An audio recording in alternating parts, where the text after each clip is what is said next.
ایک ایسی وادی جو جنوں، پریوں، بھوتوں، دیو اور عجیب الخلقت مخلوق کے متعلق جانی جاتی ہے۔ ایسا پہاڑ جہاں ہمیشہ اندھیرا رہتا ہے، چاند سورج کی روشنی وہاں کبھی نہیں پہنچتی۔ وہ وادی جہاں آج تک کوئی شخص نہیں پہنچ سکا۔ کیا یہ وادی جنوں کا دیس ہے یا کسی اور دنیا میں جانے کا کوئی پر اسرار راستہ؟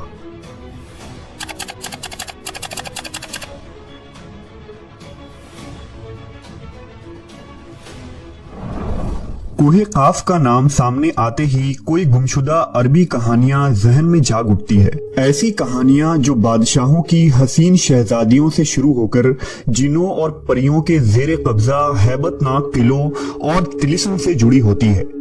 ایسی کہانیوں کا مرکز عام طور پر یہ ہوتا ہے کہ فلاں ملک کے طاقتور بادشاہ کی حسین اور نرم و نازک شہزادی کو فلاں جن یا دیو نے اغوا کیا اور کوہ قاف کے کسی وادی کے تاریک محل میں لے جا کر قید کر دیا۔ اس طرح کی کہانیاں ہندوستان، ایران اور عرب علاقوں کے افسانوی اور ادبی کتابوں میں اہم مقام رکھتی ہے۔ تحریری شکل میں موجود ہونے کے علاوہ یہ داستانیں سینہ بسینہ روایتوں کی شکل میں بھی منتقل ہوئی ہیں۔ جبل قاف یا کوہ قاف مشرقی وسطی اور عربوں کے مشہور افسانوں میں ایک افسانوی پہاڑی سلسلے کا نام ہے۔ اسلامی روایتوں میں کوہ قاف کو جنوں کا وطن کہا جاتا ہے جسے خدا نے چمکتے زمرد سے بنایا ہے، جبکہ ایرانی روایتوں کے مطابق یہ علاقہ شمالی قفقاز کے علاقوں میں تھا، جس علاقے کو انسانوں کے کسی حکومت نے بھی آج تک قبضہ کرنے سے ناکام رہا، کیونکہ قدیم علم نے ان بلند پہاڑی علاقوں کو اسرار میں ڈھانپ رکھا تھا۔ کوہ قاف دراصل ایک طویل پہاڑی سلسلہ ہے۔ یہ زمین کا سب سے دور دراز مقام کہا جاتا ہے، جو داستانوں میں زرتشت کی زمین اور سیمرغ نامی پرندے کی وجہ سے مشہور ہے۔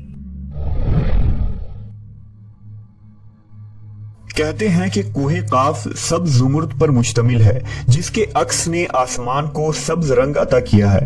کوہ قاف کو جنوں کا شہر بھی کہا جاتا ہے، جہاں زمانہ قدیم میں جنات کی نسلوں نے بہت ساری حکومتیں قائم کی تھی۔ امام قزوینی لکھتے ہیں کہ کوہ قاف کئی علاقوں میں منقسم ہے، جس میں 70 زمینیں چاندی کی ہیں، 70 زمینیں سونے کی ہیں اور 70 مشک کی۔ عربی کتابوں کے مطابق قاف پہاڑی سلسلوں میں سب سے اونچا تھا، جو اللہ کی طرف سے زمین کو سہارا دینے کے لیے بنایا گیا تھا، اور اس دنیا میں جتنے بھی پہاڑی سلسلے ہیں، تمام سلسلوں کی شاخیں زیر زمین کوہ قاف سے جڑا ہے۔ اس طرح کوہ قاف جو اس زمین کا سب سے بڑا پہاڑ ہے، تمام پہاڑی سلسلوں کا مرکز ہے۔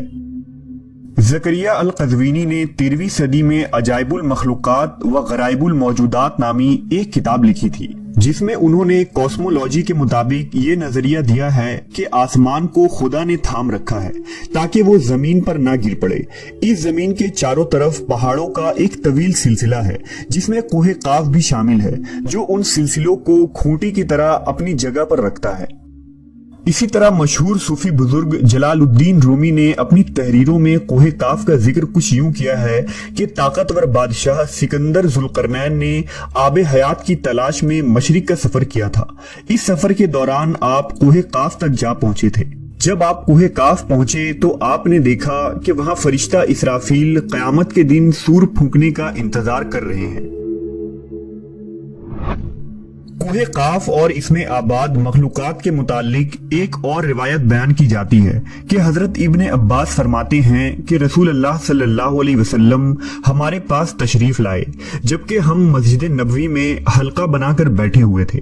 ہمیں آپ صلی اللہ علیہ وسلم نے فرمایا، کیا کر رہے ہو؟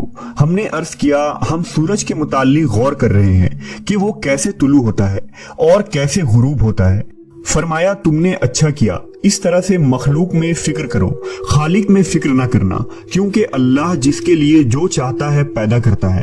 تم اس سے تعجب کرو کہ کوہ قاف سے آگے 7 سمندر ہیں، ہر سمندر 500 سال سفر کرنے کے برابر طویل ہے، اور اس کے آگے 7 زمینیں بھی ہیں جن کا نور ان کے باسیوں کے لیے چمکتا ہے۔ اس کوہ قاف کے آگے 70,000 مخلوقات ہیں جو اڑتی ہیں، ان کو پرندوں کی شکل میں پیدا کیا گیا ہے۔ یہ مخلوق اور ان کا بچہ پیدا ہوتے ہی ہوا میں اڑنے لگتے ہیں۔ یہ اپنی تسبیح کی ادائیگی میں ذرہ برابر وقفہ نہیں کرتے۔ ان کا کھانا بھی ہوا ہے, ان کا پینا بھی ہوا ہے, ان کا لباس بھی ہوا ہے, ان کے برتن بھی ہوا کے ہیں. وہ یہ نہیں جانتے کہ اللہ نے حضرت آدم کو پیدا کیا ہے, اور نہ ابلیس کو جانتے ہیں, اور نہ ہی ابلیس کی اولاد کو جانتے ہیں. اللہ نے کوہ کاف کو دنیا کے گرد تخلیق کیا ہے. یہ تمام دنیا اس پہاڑ کے درمیان میں ایسے موجود ہے جیسے ایک انگلی میں انگوٹھی. کوئی انسان وہاں پہنچ نہیں سکتا ہے, کیونکہ وہاں پہنچنے تک 4 مہینے اندھیرے سے گزرنا پڑے گا. یہ وہ پہاڑ ہے جہاں کوئی سورج نہیں, کوئی چاند نہیں. یہاں تک کہ یہ لوگ چاند و سورج کے بارے میں بھی نہیں جانتے کہ اللہ نے چاند اور سورج بھی تخلیق کی ہے. جو روشنی ان تک پہنچتی ہے وہ کاف پہاڑ کی روشنی ہے, اور وہاں موجود لوگ جڑی بوٹیاں کھاتے ہیں, اور ان کے بدن پر کوئی کپڑا نہیں ہوتا.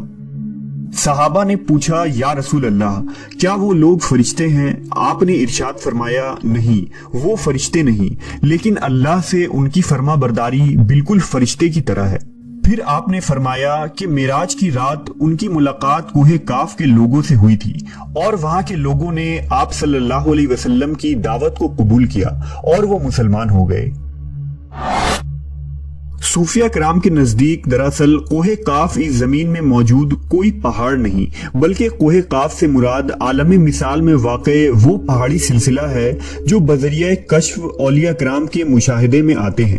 جیسا کہ خواجہ فرید الدین عطار جیسے صوفیہ نے اس تصور کا مشاہدہ کیا ہے.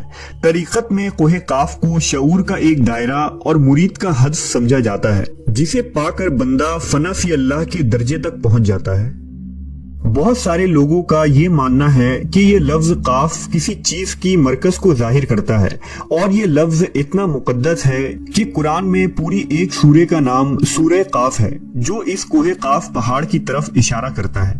اس سورہ میں اللہ کی وحدانیت, موت اور زندگی کا نظریہ پیش کیا گیا ہے. کوہ کاف جغرافیائی اعتبار سے ہماری اس زمین میں کہاں موجود ہے, اس کے متعلق مختلف نظریات پائے جاتے ہیں. زیادہ تر مورخین کا اس بات پر اتفاق ہے کہ عربی داستانوں کی کوہ کاف دراصل موجودہ روس میں قفقاز یعنی ماؤنٹ کوککس نامی ایک پہاڑی سلسلہ ہے. یہ علاقہ یورپی روس میں بحر اسود اور بحر قزوین کے درمیانی حصہ ہے, جس میں آرمینیا, آذربائیجان, داغستان, روس اور چیچینیا جیسے ملک شامل ہے. یہ علاقہ قدرتی حسن سے مالا مال ہے, جہاں جانوروں اور پرندوں کی بے شمار اقسام پائی جاتی ہیں. جھیلیں, آبشاریں اور چھوٹے چھوٹے چشمے دیکھ کر ایسا معلوم ہوتا ہے گویا جنت زمین پر اتر آئی ہے. یہاں انسانی آبادی بہت ہی کم ہے. یہ پہاڑی سلسلہ ایشیا کو یورپ سے جدا کرتا ہے. اگر کوہ کاف کو خلائی سیٹلائٹ سے دیکھا جائے تو یہ علاقہ سفید پٹی جیسا نظر آتا ہے, جبکہ بعض محققین کا خیال ہے کہ کوہ کاف انٹارکٹیکا کے ان ویران اور برفیلے علاقے میں موجود ہے جو ہمیشہ بادلوں اور اندھیروں سے ڈھکا ہوتا ہے. جبکہ کچھ لوگ قدیم دور کے اٹلانٹس سٹی کو ہی کوہ کاف قرار دیتے ہیں, جو کسی بڑے عذاب کی وجہ سے تباہ ہو چکا ہے. جدید فزکس کی نئی دریافت یعنی ڈائمینشنز بھی کوہ کاف کو سمجھنے میں آسانی پیدا کر سکتی ہے. دراصل فزکس کی جدید تحقیق کے مطابق ہماری اس کائنات میں کل 11 ڈائمینشنز وجود رکھتے ہیں, جبکہ ہم انسان صرف 3 یا 4 ڈائمینشنز میں زندگی گزار رہے ہیں, کیونکہ ہم ٹائم اور اسپیس کے قید میں زندگی گزارتے ہیں. ان مزید 6 ڈائمینشنز میں کتنے ستارے, سیارے اور دنیا آباد ہیں, اس کا علم صرف اللہ تبارک و تعالیٰ کو ہی ہے. محققین کے مطابق ارواح کی دنیا, عالم برزخ اور جنت و جہنم انہی ڈائمینشنز میں موجود ہیں جن میں انسان موت کے بعد داخل ہوتا ہے. ممکن ہے کہ کوہ کاف بھی انہی 11 ڈائمینشنز میں سے کسی ایک ڈائمینشن میں موجود ہو, جہاں نسل انسانی کا قدم رکھنا ناممکن ہے.